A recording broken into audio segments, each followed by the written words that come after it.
నమస్కారం Shilpa TV news కి స్వాగతం.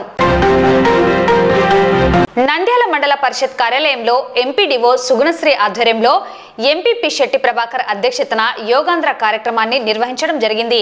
ఈ కార్యక్రమంలో ఎంపీడీఓ కార్యాలయ అధికారులు, సచివాలయ సిబ్బంది పాల్గొన్నారు. మానసిక ప్రశాంతత, ఆరోగ్య జీవనానికి యోగా ఎంతో ఉపయోగకరంగా ఉంటుందని, అందరి జీవన శైలిలో యోగా ఒక భాగం కావాలని కోరారు.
కేంద్ర రాష్ట్ర ప్రభుత్వాల ఆదేశాల మేరకు మాస్టర్ ట్రైనర్స్ ప్రోగ్రామ్ కంప్లీట్ చేశాము. అలాగే ఇప్పుడు ట్రైనర్స్ ప్రోగ్రామ్ జరుగుతుంది. 27 నుంచి 31 వరకు ఈ ట్రైనర్స్ ప్రోగ్రామ్ శిక్షణ జరుగుతూ ఉంటుంది. వీరు విలేజ్ లెవెల్ లేదా మండల్ లెవెల్, గ్రాస్ రూట్స్ లో ప్రజలందరికీ చైతన్యవంతం చేసి యోగాను నేర్పిస్తారు. సో ఈ రోజు session Nandyal MPDO office mandal level training program. So ప్రజలందరూ 21 జూన్ వరకు మీ దగ్గరలో ఉన్నటువంటి అంటే పల్లెటూర్లలో కావచ్చు, వార్డ్స్ లో కావచ్చు, లేదా మండల్ లెవెల్ కావచ్చు, డిస్ట్రిక్ట్ లెవెల్ కావచ్చు, చాలా మంది యోగా శిక్షకులను తయారు చేయడం జరిగింది. వీరందరి ద్వారా మీరు యోగా నేర్చుకొని ఆరోగ్యంగా ఉండాలని కేంద్ర రాష్ట్ర ప్రభుత్వాల తరఫున కలెక్టర్ గారి ఆదేశాల మేరకు ఈ ప్రోగ్రాం నడపబడుతుంది. మన భారతదేశంలో ప్రధానమంత్రి నరేంద్ర మోడీ గారు తలపెట్టినటువంటి యోగా అనే కార్యక్రమాన్ని మన ఆంధ్రప్రదేశ్ రాష్ట్రంలో జిల్లాల వారిగా, మండలాల వారిగా, అదేవిధంగా గ్రామ పంచాయతీల వారిగా కూడా ఈ కార్యక్రమాన్ని ఏర్పాటు చేయాలని అధికారులు ఆదేశించినారు. వారి యొక్క ఆదేశానుసారంగా ఈరోజు మన నంద్యాల మండలంలో ప్రజా పరిషత్ కార్యాలయంలో యోగాంధ్ర అనే కార్యక్రమాన్ని ఏర్పాటు చేయడం జరిగింది. ఈ యోగాంధ్ర కార్యక్రమానికి మండలంలోని మండల స్థాయి అధికారులు, అందరూ సచివాలయ సిబ్బంది కూడా పాల్గొని చాలా చక్కగా ఈ యోగాంధ్ర కార్యక్రమంలో పార్టిసిపేట్ చేసి వారు చేశారు. ఈ యోగాంధ్ర ఎందుకు అంటే ఆరోగ్యాన్ని మెరుగుపరచుకోవడానికి చాలా ఉపయోగపడుతుంది. జీవితంలో కూడా వారి ఆరోగ్యాన్ని కాపాడుకోవడానికి ఈ కార్యక్రమాన్ని కూడా ఏర్పాటు చేయడం జరిగింది. యోగా మే 21 నుంచి జూన్ 21 వరకు జరుగుతున్నటువంటి కార్యక్రమాల్లో mandal wise curtain raiser program మరియు మాస్టర్ ట్రైనర్స్ కి ఈ విలేజెస్ లో ఇవ్వడానికి వారికి కూడా ట్రైనింగ్ ఇవ్వడం జరిగింది. గ్రామ వార్డు సచివాలయ సిబ్బందికి ఈ కార్యక్రమంలో పాల్గొన్నటువంటి డాక్టర్ యశోధర గారికి, నాగేంద్ర గారికి, చంద్రమోహన్ గారికి, జ్యోతి గారికి, మరియు ఇక్కడ పాల్గొన్నటువంటి మండల్ లెవెల్ ఆఫీసర్స్, తహసీల్దార్ గారికి, మండల్ లెవెల్ ఆఫీసర్స్ అందరికీ, గ్రామ వార్డు సచివాలయ సిబ్బందికి అందరికీ కూడా ఈ రోజు ట్రైనింగ్ ఇవ్వడం జరిగింది. చాలా ధన్యవాదాలు తెలియజేస్తున్నాము డాక్టర్ యశోధర గారికి. నంద్యాల పట్టణంలోని సంజీవనగర్ రామాలయంలో స్వర్ణోత్సవ వేడుకలు నేటి నుండి ఘనంగా ప్రారంభమయ్యాయి. ఈ నెల 28, 29, 30వ తేదీలలో మహాకుంభాభిషేక మహోత్సవాలు నిర్వహిస్తున్నట్లు భగవత్ సేవా సమాజ్ ప్రతినిధులు తెలిపారు. బుధవారం ఉదయం పుష్పగిరి పీఠాధిపతి వారి ఆధ్వర్యంలో సంకల్పంతో ప్రారంభించబడి వరుసగా 3 రోజులు ఘనంగా నిర్వహించడం జరుగుతుందని తెలిపారు. ఇందులో భాగంగా రేపు కలశ సంకల్ప పూజ, మరునాడు పెద్ద ఎత్తున మహాకుంభాభిషేక కార్యక్రమం చేపట్టడం జరుగుతుందని పేర్కొన్నారు. భక్తులు పాల్గొని స్వామివారి కృపకు పాత్రులు కావాలని కోరారు.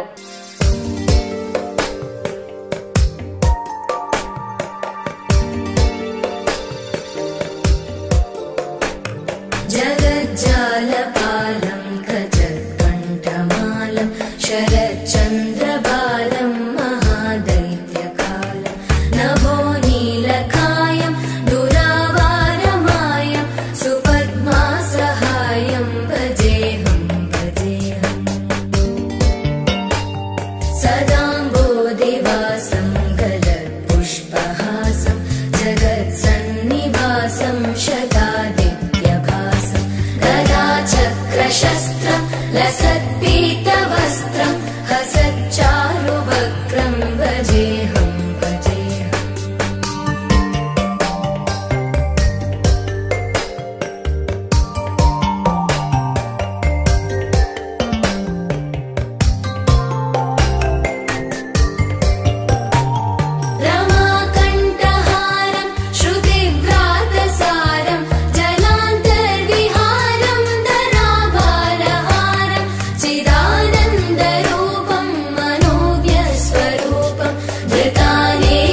रूपं भजेऽहं भजेऽहं जराजन्महीनं परानन्दपीनं समाधानलीनं सदैवानदीनं जगज्जन्महेतुं सुरानीकहेतुं त्रिलोकैकसेतुं भजेऽहं भजेऽहम्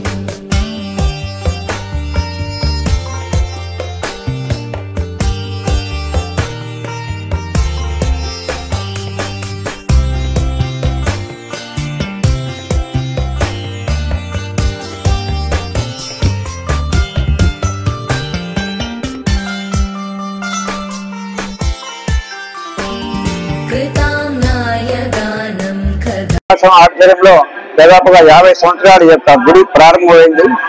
ఇప్పుడు మరలా కుంభాభిషేకంతో ఇవన్నీ కూడా కార్యక్రమం జరగడానికి సంకల్పంతో ఏర్పాటు చేసినారు. నేను ప్రధాన పూజారి, రామాలయం పూజ 40 సంవత్సరాల నుంచి రామవారి సేవ చేస్తూ వస్తున్నాము. ఇక్కడ అందరూ కూడా సకుటుంబ సమేతంగా వచ్చి స్వామివారిని సేవించి తీర్థప్రసాద ఉదయం సాయంత్రం కార్యక్రమం తీసుకొని తీర్థప్రసాద తీసుకునే విషయంగా కోరుతున్నాం. జై శ్రీరామ్. నంద్యాల మరియు పరిసర ప్రాంత ప్రజలకు శ్రీ భగవత్ సేవా సమాజ్ పాలకవర్గం వారి అభినందనలు. మీకందరికీ తెలిసిన విషయమే, శ్రీ భగవత్ సేవా సమాజ్ ప్రాంగణము 1967లో శంకుస్థాపన గావింపబడి 1975లో ప్రతిష్ట చేసిన విషయం. అంటే ఈ రోజుకి 2025 సంవత్సరము 50 సంవత్సరాలు అయినాయి. ఈ స్వర్ణోత్సవ ఉత్సవాల్లో భాగంగా మహాకుంభాభిషేకం ప్రప్రథమంగా ఇంతవరకు మన ప్రాంగణంలో మహాకుంభాభిషేకం జరగలేదు కాబట్టి ఈ స్వర్ణోత్సవ వేడుకల్లోనే పుష్పగిరి పీఠం వాళ్ళ నేతృత్వంలో మహాకుంభాభిషేకం 28, 29, 30 అనగా ఈ రోజు ఉదయం సంకల్పంతో మొదలైంది. కాబట్టి ఈ 3 రోజులలో మీకు వీలైన సమయంలో వచ్చి స్వామివారి అనుగ్రహం పొందగలరు. ఈ రోజు మొదలైంది కాబట్టి రేపు కలశ సంకల్ప పూజ ఉంటుంది, ఇత్యాది హోమాలు ఉంటాయి. 30వ తేదీ 2:14 మహాకుంభాభిషేక ముహూర్తము. కాబట్టి ఆ రోజు నంద్యాల మరియు పరిసర ప్రాంత ప్రజలందరూ వచ్చి స్వామివారి కృపకు పాత్రలు కాగలరు. మే 28వ తేదీ ప్రపంచ ఆకలి రహిత దినోత్సవం సందర్భంగా మలబార్ గోల్డ్ గ్రూప్ దేశవ్యాప్తంగా నిర్వహిస్తున్న ఆకలి రహిత ప్రపంచ సేవా కార్యక్రమంలో భాగంగా బుధవారం నంద్యాలలో శ్రీనివాసనగర్ మెయిన్ రోడ్లో ఉన్న మలబార్ గోల్డ్ షోరూం దగ్గర ఐఎంఏ రాష్ట్ర మాజీ అధ్యక్షులు కళారాధన ప్రధాన కార్యదర్శి డాక్టర్ రవికృష్ణ ప్రారంభించారు. మలబార్ ప్రతినిధులు మరియు అతిథులు మాట్లాడుతూ మలబార్ గోల్డ్ గ్రూప్ కార్పొరేట్ సామాజిక బాధ్యతలో భాగంగా తమ లాభాలలో 5% నిధులు సేవా కార్యక్రమాలకు కేటాయించి అందులో ఆకలి రహిత ప్రపంచ లక్ష్యంతో 160 కోట్ల ఖర్చుతో ప్రతిరోజు దేశవ్యాప్తంగా 70,000 భోజనాలు అందజేస్తున్నారని తెలిపారు. గత 3 సంవత్సరాల కాలంలో 2,40,00,000 భోజనాలు అందజేయగా ఈ ఒక్క సంవత్సరమే అంతమందికి భోజనాలు అందజేయాలని నిర్ణయించుకున్నట్లుగా మలబార్ గ్రూప్ చైర్మన్ అహ్మద్ ప్రకటించారని పేర్కొన్నారు. విద్యార్థులకు ఉపకార వేతనాలు, మహిళా సాధికారత, ఉచిత ఆరోగ్య సేవా కార్యక్రమాలు, పర్యావరణ పరిరక్షణ తదితర కార్యక్రమాల కోసం మరో 150 కోట్లు వెచ్చించినట్లు సంస్థ తరపున ప్రకటించారు. ఈ కార్యక్రమంలో వల్లంకొండ జగన్, మలబార్ గోల్డ్ నంద్యాల డైరెక్టర్ మయోజ్, మేనేజర్లు సుధాకర్, గోపి, సిబ్బంది మన్సూర్, కిషోర్ పాల్గొన్నారు.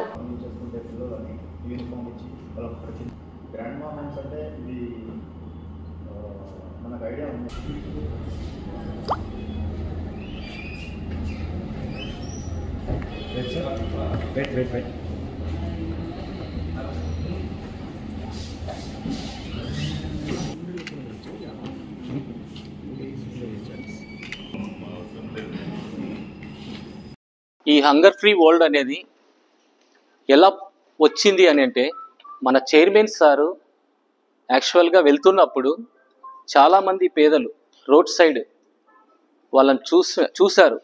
వీళ్ళకి ఏదో ఒకటి చేయాలనే ఒక గొప్ప ఆలోచన పుట్టుకొచ్చిందే ఈ hunger free world. Hunger free world meaning ఆకలి లేని ప్రపంచాన్ని సృష్టించాలనేది. అంటే మనకంటే ఇప్పుడు సోర్స్ హౌసెస్ ఉన్నాయి, ఏదో ఒకటి జాబ్ చేసుకుంటున్నాం.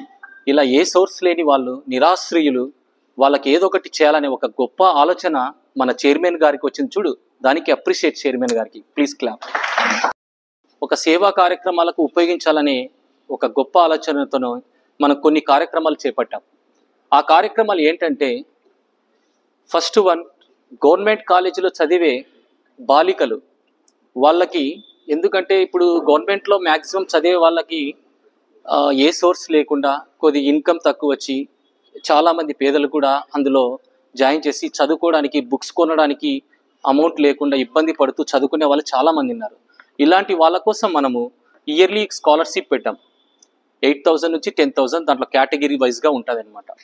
ఈ 10,000 రూపీస్ అనేది వాళ్ళకి ఉపయోగపడతాయి బుక్స్ కొనడానికి అని. Yearly first year second year apply చేసుకున్న గవర్నమెంట్ కాలేజీలో చదివే ప్రతి ఒక్కరికి కూడా మనము ఈ అవకాశం వాళ్ళకి ఇవ్వడం జరుగుతుంది ప్రిన్సిపల్ ద్వారా. సో ఇలాంటి కార్యక్రమాలు, అలాగే పేదలు ఇల్లు కట్టుకోవడానికి కొద్దిగా మన సహాయం అనేది కూడా వాళ్ళకి హౌస్ చారిటబుల్ ట్రస్ట్ ద్వారా కూడా మనకు కొంత సహాయం చేయడం జరుగుతుంది. అలాగే విలేజ్లో కానీ మెడిసిన్స్ కొనలేని కొంతమంది చాలామంది ఉంటారు. అలాంటి వాళ్ళకు కూడా మనము మెడికల్ కిట్స్ అనేది ప్రొవైడ్ చేయడం జరుగుతుంది. అలాగే మనము పర్యావరణాన్ని రక్షించడానికి మనము ఇప్పుడు కాలుష్యం చూస్తున్నాం సిటీలలో చాలా. పర్యావరణాన్ని రక్షించడానికి మొక్కల డిస్ట్రిబ్యూషన్ ప్రతి ఇయర్లో కూడా మనము డిస్ట్రిబ్యూషన్ చేయడం జరుగుతుంది. అలాగే ఈ హంగర్ ఫ్రీ వరల్డ్గా కొత్తగా స్థాపించాం. ఈ హంగర్ ఫ్రీ వరల్డ్ ద్వారా చాలా రోడ్ సైడ్ కానీ ఎక్కడైనా కానీ ఫుడ్ లేకుండా ప్రతిరోజు వాళ్ళు ఎంతో ఆకలి కోసం అలమటిస్తుంటారు. ఇలాంటి వాళ్ళని దృష్టిలో పెట్టుకొని ఈ హంగర్ ఫ్రీ వరల్డ్ అనేది స్థాపించడం జరిగింది. అలాంటి వాళ్ళకు కూడా మన సహాయం ఫుడ్ ప్యాకెట్స్ ద్వారా చేయడం జరుగుతుంది ప్రతిరోజు కూడా. మే 28వ తేదీ ప్రపంచ హంగర్ ఫ్రీ వరల్డ్ డే, అంటే ఆకలి రహిత ప్రపంచం దినోత్సవంగా మే 28వ తేదీ ప్రతి ఏటా కూడా నిర్వహిస్తారు 2011 నుండి. అందులో భాగంగా మలబార్ గోల్డ్ డైమండ్స్ గ్రూప్ వాళ్ళు సామాజిక రెస్పాన్సిబిలిటీ, కార్పొరేట్ సోషల్ రెస్పాన్సిబిలిటీ, సామాజిక బాధ్యతలో భాగంగా అనేక సేవా కార్యక్రమాలని చేపడుతూ 5% ప్రాఫిట్స్లో దాదాపు 310 కోట్ల పైగా ఈ సామాజిక బాధ్యతలో వివిధ సేవా కార్యక్రమాలకి వెచ్చిస్తున్నారు. అందులో భాగంగా దాదాపు 60% 150 కోట్లు కేవలం ఈ హంగర్ ఫ్రీ వరల్డ్ కోసమే వారు ఖర్చు చేయడం అనేది చాలా సంతోషకరమైన విషయం. ముఖ్యంగా ఈ మలబార్ గ్రూప్ చైర్మన్ అహ్మద్ గారు యొక్క ఆలోచన నుండి పుట్టినటువంటి ఈ సేవా కార్యక్రమం ఈరోజు దాదాపు దేశంలో అనేక చోట్ల, అదేవిధంగా ఆఫ్రికాలోని జాంబియా లాంటి దేశాల్లో కూడా ఈ హంగర్ ఫ్రీ వరల్డ్ క్రియేట్ చేయడం కోసం భోజనాలు ఏర్పాటు చేస్తున్నారు మలబార్ గ్రూపు. గత 3 సంవత్సరాల కాలంలో దాదాపు 2,70,00,000 మందికి ఈ భోజనాలు అందిస్తే ఈ ఒక్క సంవత్సరమే ఈ 2,40,00,000 మందికి భోజనాలు అందించాలని నిర్ణయించుకోవడం, ప్రత్యేకించి వారికి అభినందనలు తెలియజేస్తున్నాము. మే 28 మల్బార్ గ్రూప్ వాళ్ళు హంగర్ ఫ్రీ వరల్డ్ ఈ కార్యక్రమం విజయవంతంగా కావాలని, మరింత అభివృద్ధి పదంలో పోవాలని మనస్ఫూర్తిగా కోరుకుంటున్నాను. రాయలసీమలో అభివృద్ధి సంక్షేమానికి మహానాడులో తీర్మానాలు చేయాలని, రాయలసీమ ప్రాజెక్టుల పూర్తికి ప్రాధాన్యతను ఇవ్వాలని, ఎన్నికల్లో ఇచ్చిన సూపర్ 6 పథకాల హామీలను వెంటనే అమలు చేయాలని సిపిఐ రాష్ట్ర సహాయ కార్యదర్శి ముప్పాళ్ల నాగేశ్వరరావు ప్రభుత్వాన్ని కోరారు. నంద్యాల జిల్లా సిపిఐ పార్టీ కార్యాలయంలో నిర్వహించిన విలేకరుల సమావేశంలో సిపిఐ రాష్ట్ర సహాయ కార్యదర్శి ముప్పాళ్ల నాగేశ్వరరావు, సిపిఐ రాష్ట్ర కార్యదర్శి వర్గ సభ్యులు పి రామచంద్రయ్య, సిపిఐ రాష్ట్ర కార్యవర్గ సభ్యులు కె రామాంజనేయులు, నంద్యాల జిల్లా సిపిఐ కార్యదర్శి ఎన్ రంగనాయుడు, జిల్లా సహాయ కార్యదర్శి ఎస్ బాబా ఫక్రుద్దీన్, పట్టణ కార్యదర్శి ప్రసాద్లు పాల్గొన్నారు. ఈ సందర్భంగా సిపిఐ రాష్ట్ర సహాయ కార్యదర్శి ముప్పాళ్ల నాగేశ్వరరావు మాట్లాడుతూ, తెలుగుదేశం పార్టీ ప్రజలకిచ్చిన హామీలను నెరవేర్చాలని, రాష్ట్ర సమగ్ర అభివృద్ధికి ఒక కీలకమైన దిశను ఈ మహానాడులో ప్రకటించాలని, అలాగే మహానాడులో రాయలసీమకు నీటి వనరులు అందించే హంద్రినివా, గాలేరు నగరి, సిద్ధేశ్వరం అలుగు, గుండ్రేవుల ప్రాజెక్టులను పూర్తి చేసేలా తీర్మానాలు చేయాలన్నారు. సిపిఐ పార్టీ ప్రతి 3 సంవత్సరాలకు ఒకసారి రాష్ట్ర మహాసభలను జరుపుకుంటుందని, అందులో భాగంగా ఆగస్టు 22 నుండి 25వ తేదీ వరకు ఒంగోలులో రాష్ట్ర మహాసభలు జరుగుతాయని, అలాగే జాతీయ మహాసభలు చండీగఢ్లో సెప్టెంబర్ 25, 26వ తేదీల్లో జరుగుతున్నట్లు ఆయన తెలిపారు. నంద్యాలలో జరిగే ఈ పత్రికా విలేకరుల సమావేశంలో నాతో పాటు మా పార్టీ రాష్ట్ర కార్యదర్శి వర్గ సభ్యులు రామచంద్ర గారు, రాష్ట్ర కార్యవర్గ సభ్యులు రామాంజనేయులు గారు, జిల్లా కార్యదర్శి రంగనాయుడు గారు, సహాయ కార్యదర్శి బాబా ఫక్రుద్దీన్ గారు, నగర కార్యదర్శి ప్రసాద్ గారు పాల్గొంటున్నారు. ముందుగా మీ ద్వారా రాష్ట్ర ప్రజానీకానికి సిపిఐ పార్టీ శతవార్షికోత్సవాల శుభాకాంక్షలు తెలియజేస్తున్నాను. భారత కమ్యూనిస్ట్ పార్టీ భారత ప్రజల విముక్తి కోసం, భారతదేశంలో ప్రజాస్వామ్య పరిరక్షణ కోసం, పార్లమెంటరీ వ్యవస్థ రక్షణ కోసం, లౌకికవాదం పరిడి వెళ్ళడం కోసం ఈ 100 సంవత్సరాల కాలంగా శక్తి వంచన లేకుండా కృషి చేసింది. అలాంటి మా పార్టీ గత డిసెంబర్ 26 నుండి వచ్చే డిసెంబర్ 26 దాకా దేశవ్యాప్తంగా శతవార్షికోత్సవాల పేరుతో ప్రజలతో తిరిగి మమేకం అవ్వడానికి ఈ సంవత్సర కాలాన్ని నిర్ణయించుకున్నాము. ఆ సందర్భంగా దేశ ప్రజలకి, రాష్ట్ర ప్రజలకి ఈ శతవార్షికోత్సవాల శుభాకాంక్షలు తెలియజేస్తున్నాం. అలాగే ప్రతి 3 సంవత్సరాలకు ఒకసారి పార్టీ మహాసభలు క్రమం తప్పకుండా జరుగుతాయి. ఇప్పటికే శాఖలు, మండలాలు, నియోజకవర్గాలు ప్రారంభమైంది. ఈ రోజు రేపు నంద్యాలలో జరిగే ఈ సమావేశంలో ఈ జిల్లా మహాసభలు స్థలం కూడా నిర్ణయిస్తాం. అలాగే ఆగస్టు 22 నుండి 25 దాకా ఒంగోలులో సిపిఐ రాష్ట్ర మహాసభలు జరగబోతూ ఉన్నాయి. సెప్టెంబర్ 21 నుండి 25 దాకా చండీగఢ్లో సిపిఐ జాతీయ మహాసభలు జరగబోతూ ఉన్నాయి. ఈ మహాసభల్లో ఈ 10.5 సంవత్సరాల కాలంగా పచ్చి అవకాశవాదంతో, ఆడంబర ప్రసంగాలతో భారతదేశ సెంటిమెంటుని ప్రజల్లోకి తీసుకెళ్లి ప్రజలను మభ్యపెట్టి మూడోసారి మోడీ ఎలా గెలిచాడో, గెలిచి ఏం చేస్తున్నాడో చర్చిస్తాం. అంతేకాకుండా అనేక రాష్ట్రాల్లో ప్రాంతీయ పార్టీల్ని భయపెట్టి, ఆశలు చూపి, అవసరమైతే చీల్చి ఎలా లొంగ తీసుకుంటున్నాడో అది దేశ ప్రజలకు అర్థమయ్యేటట్టు చెబుతాం. అలాగే తరతరాలుగా సాగునీటి విషయంలో, అనేక ఇతర అంశాల్లో వెనుకబడిన రాయలసీమలో ఈ మహాసభ దట్టు కడపలో జరపడం మంచిదే. ఈ మహానాడు రాయలసీమలో ఉన్నటువంటి ఆంధ్రీయ నివాది నిన్న ఒక తీర్మానం చెప్పింది చూశాం. అలాగే గాలేరి నగర్ దగ్గర నుండి, సిద్ధేశ్వరం అలుగు దగ్గర నుండి, గుండ్రేవుల వేదవతి దగ్గర నుండి వీటన్నింటినీ కూడా మరి పూర్తి స్థాయిలో అమలు పరచడం అనేది ప్రథమం. దీన్ని అమలు పరచడం ద్వారా బనకచెర్ల కన్నా అత్యధిక ప్రయోజనం తక్షణం రైతులకు ఇవ్వడానికి అవకాశం ఉంటుంది అనే అంశాన్ని కూడా పరిశీలించమని కూడా ఈ సందర్భంగా చెబుతూ ఉన్నాం. మరి ఇన్ని రోజులు ఘటన జరిగినాక ఆ 3-4 ఇంతవరకు అరెస్ట్ చేయలేదంటే మోడీ మీసాలు తిప్పితే ఏముంది, అమిత్ షా కాలు తిప్పితే ఏముంది, రక్షణ మంత్రి రంకెలేస్తే ఏముంది, ఇంతవరకు ఆ టెర్రరిస్టులు పట్టుకోలేదు. మళ్ళా నువ్వు వెళ్ళావు, పాక్ ఆక్రమిత కాశ్మీర్ని జయిస్తానన్నావు, కానీ నీ మొగుడు ట్రంప్ చెప్పాడని నువ్వు మానుకున్నావు. ట్రంప్ నువ్వు ఆలింగనం చేసుకున్నా మోడీ సాధించింది ఏముంది? ట్రంప్ కొడుకులిద్దరూ పాకిస్తాన్తో 1000 కోట్ల వ్యాపారం చేస్తున్నారు. కాబట్టి ఆలింగనమేమో మోడీకి, తోడ్పాటేమో పాకిస్తాన్కి.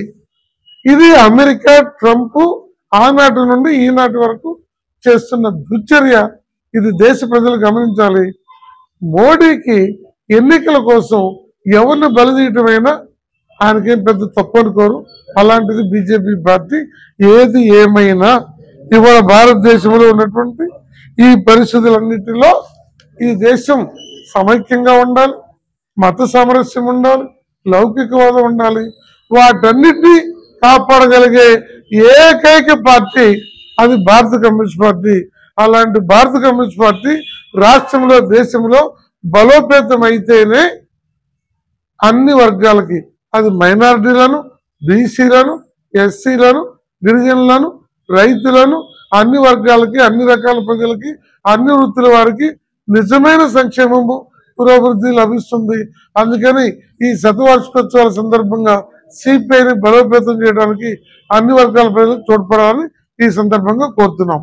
ఇవన్నీ చెప్పడం ద్వారా ఈ మహానాడుని వాళ్ళు ఫుల్ఫిల్ చేయాలని చెప్పి మేము కోరుతున్నాం. లేని పక్షంలో ఇప్పటికే చూస్తున్నాం ఈ పార్టీలు అధికారంలో ఉండే తెలుగుదేశం, అదేవిధంగా ప్రతిపక్షంలో ఉండే వైసీపీ, ఈ రెండు పార్టీలకు సంబంధించి వీళ్ళు చేసిన పరిపాలన గురించి మరి ఏ విధంగా ఉంది. రేపు మా పార్టీలు మహాసభలు జరగబోతున్నాయి. ఒంగోలులో జరిగే రాష్ట్ర మహాసభలో మేము చర్చ చేస్తాము. అదేవిధంగా ఈ రాష్ట్రంలో కూడా ఈ రెండు పార్టీలకి భిన్నంగా ఈ రాష్ట్రంలో మూడవ ప్రత్యామ్నాయాన్ని మరి బిల్డప్ చేసేదానికి కూడా ఈ రాష్ట్రంలో మేము అక్కడ చర్చ కూడా చేస్తామని చెప్పి ఈ సందర్భంగా తెలియజేస్తున్నాం.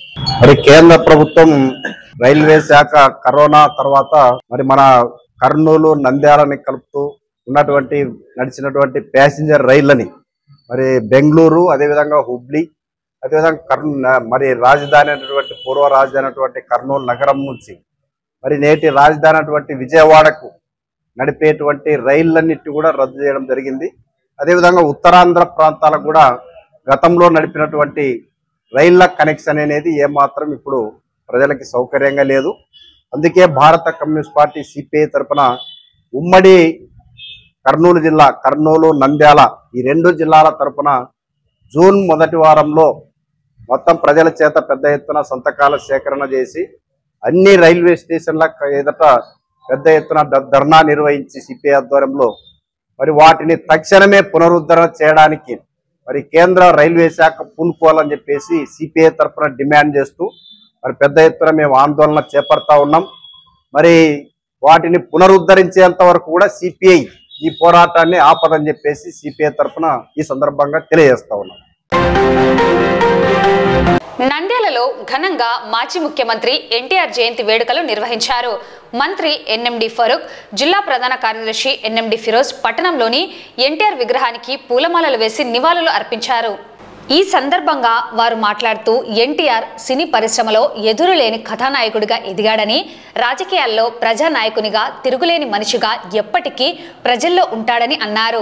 సమాజమే దేవాలయం, ప్రజలే దేవుళ్ళు అని త్రికరణ శుద్ధిగా నమ్మిన మహానేత ఎన్టీఆర్ని కొనియాడారు. అధికారం అన్నది అనుభవించడానికి కాదు, ప్రజలకు సేవ చేయడానికి అన్న మానవీయ సిద్ధాంతాన్ని తొలిసారిగా రాజకీయాల్లోకి తెచ్చి ఆ సిద్ధాంతాన్ని పాలనలో చూపిన మహానీయుడు ఎన్టీఆర్ అన్నారు. ఈ కార్యక్రమంలో టీడీపీ రాష్ట్ర కార్యదర్శులు జిల్లెల శ్రీరాములు, ఏవిఆర్ ప్రసాద్, దూదేకుల కార్పొరేషన్ మాజీ చైర్మన్ డాక్టర్ బాబన్, పట్టణ అధ్యక్షులు మనియర్ ఖలీల్, కౌన్సిలర్లు, మాజీ కౌన్సిలర్లు తదితరులు పాల్గొన్నారు. నంద్యాల టెక్కే మార్కెట్ యార్డ్ ఆవరణంలో ఉన్న ప్రజా పంపిణీ రేషన్ స్టాక్ గోడౌన్లను బుధవారం ఆత్మకూరు ఆర్డీఓ నాగజ్యోతి తనిఖీలు నిర్వహించారు. గోడౌన్లలో నిల్వ చేసిన బియ్యం, కందిపప్పు వివరాలను, రికార్డులను పరిశీలించి సంబంధిత అధికారులను అడిగి తెలుసుకున్నారు. వీరితో పాటు డిఎస్డిటి శ్రీనివాసులు ఉన్నారు. నివేదికను జాయింట్ కలెక్టర్కు అందజేయడం జరుగుతుందని ఆర్డీఓ తెలిపారు.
నేను ఆర్డీఓ ఆత్మకూరు మే నెలలో పీవీ వెరిఫికేషన్ కోసం జాయింట్ కలెక్టర్ గారి ఆర్డర్స్ మేరకు నంద్యాల జిల్లా ఎమ్మెల్యేస్ పాయింట్ ఈరోజు అనగా 28 మే 2025 విజిట్ చేయడం జరిగింది. స్టాక్ చెక్ చేసాము, ఎంత స్టాక్ ఉంది అని ఆ పూర్తి ఇన్ఫర్మేషన్ జేసీ గారికి రిపోర్ట్ చేయడం జరుగుతుంది. ప్రస్తుతం కందిపప్పు మాత్రమే మనం ఎమ్మెల్యేస్ నుంచి ఎఫ్పీ షాపులకి డిస్ట్రిబ్యూట్ చేయడం జరుగుతుంది. సో అదే మనము పబ్లిక్ కూడా పీడిఎస్ సిస్టమ్ ద్వారా డిస్ట్రిబ్యూట్ చేయడం జరుగుతుంది. ఈ వార్తలు ఇంతటితో సమాప్తం. నమస్కారం.